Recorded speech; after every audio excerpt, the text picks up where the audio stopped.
Buna gabaa addunyaa irratti dorgomaa ta'e baay'inaa fi qulqullinaan dhiyeessuuf mootummaan giddugala dhandhama qulqullina bunaa babal'isaa jira jedhan obbo Shaafii Umar. Giddugalli dhandhama bunaa fi saartifikeeshinii Arsii lixaaf Baalee lamaanii magaalaa Dodolatti eegalame. Mootummaan naannoo Oromiyaa inisheetiivii bunaa hojiirra oolchuu buna baay'inaa fi qulqullinaan oomishuuf gabaa giddugaleessaa fi biyya alaaf dhiyeessuuf hojii hojjechaa jiruun bu'aan abdachiisaan argamuu isaa dubbatani. Bulchaan godina Arsii lixaa obbo Ahmed Hajji godinichatti buna sadarkaa isaa eeggate oomishuun gabaa addunyaaf akka dhiyaatuuf giddugala dhandhama bunaa hundeessuun hojjetamaa jiraachuu dubbatani. Giddugalli dhandhama bunaa kunis qulqullina bunni qabaachuu qabuu fi maqaa bakka itti misoomee qabaachuun gabaa addunyaaf kan dhiyaatu yoo ta'u, kanaan dura gaafii oomishtoota bunaa yeroo dheeraa kan ture deebii akka argates eeraniiru. Hoogganaan itti aanaa biiroo qonnaa Oromiyaa fi itti gaafatamaan damee bunaa fi mi'eessituu obbo Mohammad Saanii Amiin naannichatti misoomni bunaa akka guddatu gochuun cinatti bunni qulqullinaa fi baay'inaan gabaa giddugaleessaa fi addunyaatiif akka dhiyaatu gochuuf hojjetamaa jiraachuu himani. Daarektera bunaa fi shaayii federaalaa obbo Shaafii Umar akka biyyaatti buna gabaa addunyaa irratti dorgomaa ta'e baay'inaa fi qulqullinaan dhiyeessuuf xiyyeeffannoon hojjetamaa jiraachuu dubbatani. Qonnaan bultoonni fi dhiyeessitoonni bunaa aanaalee godina Arsii lixaa fi Baalee lamaanii kanaan dura buna isaanii sadarkeessuuf gara magaalaa Hawaasaa geessaa turuu eeruuni. Yeroo ammaa garuu giddugalli dhandhama bunaa naannawa isaaniitti baname hojii eegaluun abdii kan isaanitti hore ta'uu himuun.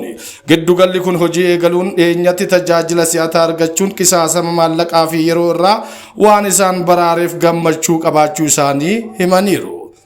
Dabalataanis bunni isaanii maqaa naannawa isaaniitiin qulqullina isaa eeganii gabaa addunyaaf baay'inaan dhiyeessuun fayyadamoo ta'uuf gaafii yeroo dheeraa gaafachaa turaniif deebii argachuu isaaniif mootummaa galateeffatanii jiru. Kennaa tajaajilaa si'ataa fi dhaqqabamaa taasisuuf gahumsii fi namuusni hojjettootaa murteessaa ta'uu obbo Bulchaa Saafoo himan. Waajirri daldalaa bulchiinsa magaalaa Shaashamanee caasaalee daldalaa sadarkaan jiran keessatti hojjettoota kenna tajaajila hawaasaa irratti hanqina dandeettii fi harkifannaa kenna tajaajilaa agarsiisaa adda baasuun riifoormii hojmaata siivil saarvaantii giddugaleeffate gaggeessee jira.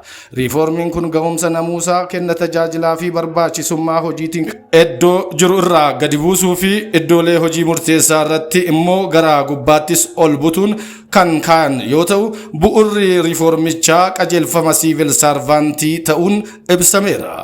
Itti gaafatamaan waajjira daldalaa magaalaa Shaashamannee obbo Bulchaa Saafoo akka jedhanitti hojjettoonni waajjirichaa sadarkaan jiran keessatti rakkoo bulchiinsa gaarii uuman maamila harka laalanii yeroo hojii mootummaa qisaasessanii fi rakkoo namuusaa birootiin shakkaman adda baasuun tarkaanfii fudhatamuu isaa ibsani. Komiin daldaltootaa fi hawaasa biraa dhufu bu'uura godhachuun maaneejmentiin mana hojichaatiin marii bal'aa taasisuun hojjettoota 25 keessaa muraasa sadarkaa isaanii ol guddisuu fi gadi buusuun tarkaanfii bulchiinsaa fudhatanii jiru. Ogeeyyii kanas sadarkaa hojii irraa gadi buusuu fi adabbii biroo dabalatee tarkaanfiin fudhatamuu himaniiru.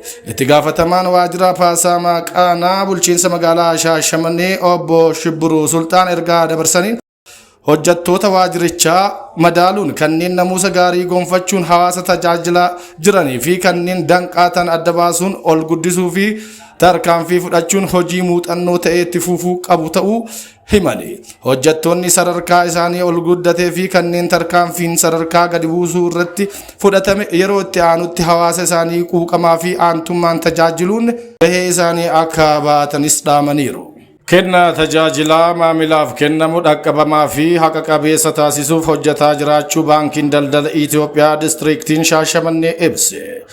Baankiin Daldala Itoophiyaa Diistiriiktiin Shaashamannee tajaajila baankii si'ataa diriirsuun kenna tajaajila maamilaaf kennamu dhaqqabamaa fi haqa qabeessa taasisuuf xiyyeeffannoon hojjetaa jiraachuu sagantaa torbee maamiltoota mata duree itti quufinsi keessan milkaa'ina baankii kennaati jedhuun maamiltoota waliin marii gaggeessaniiru. Waltajjii marii maamiltoota kanarratti haasawa kan taasisan hojii gaggeessaan Baankii Daldala Itoophiyaa Diistiriiktii Shaashamannee obbo Dawaanoo Huseen baankichi kenna tajaajila si'ataa taasisuun itti quufinsa maamiltoota mirkaneessuuf yeroo kamuu caalaa kutannoon hojjetaa jiraachuu dubbatani. Baankichi tajaajila baankii si'ataa diriirsuun itti quufiinsa maamilaa mirkaneessuuf hojii hojjetaa tureen jijjiiramni qabatamaan dhufaa jiraachuu ibsuun kenniinsa tajaajila si'ataa teekinooloojiidhaan deeggarame diriirsuun itti quufiinsa maamiltoota yeroo gara yerootti fooyyessaa jiraachuu marii maamiltoota waliin gaggeessaniin ibsaniiru. Tajaajila faayinaansii fedhii maamiltoota bu'uura godhatan hedduu hojiirra oolchuun tajaajila baankii dhalarraa bilisaa babal'isuun tajaajila hawaasaa hunda giddugaleeffate kennaa jiraachuun ibsameera. Maamiltoonni marii kanarratti argaman tajaajila baankichi kennaa jiru irraa gammachuu qabaachuu ibsuun hanqinaalee darbanii mul'atan sirreessaa dhaqqabamummaa tajaajila baankichaa cimsuu fi saffisaa fi qulqullina tajaajilaa itti quufiinsa maamilaa kana caalaa dabaluu akka qaban eeraniiru.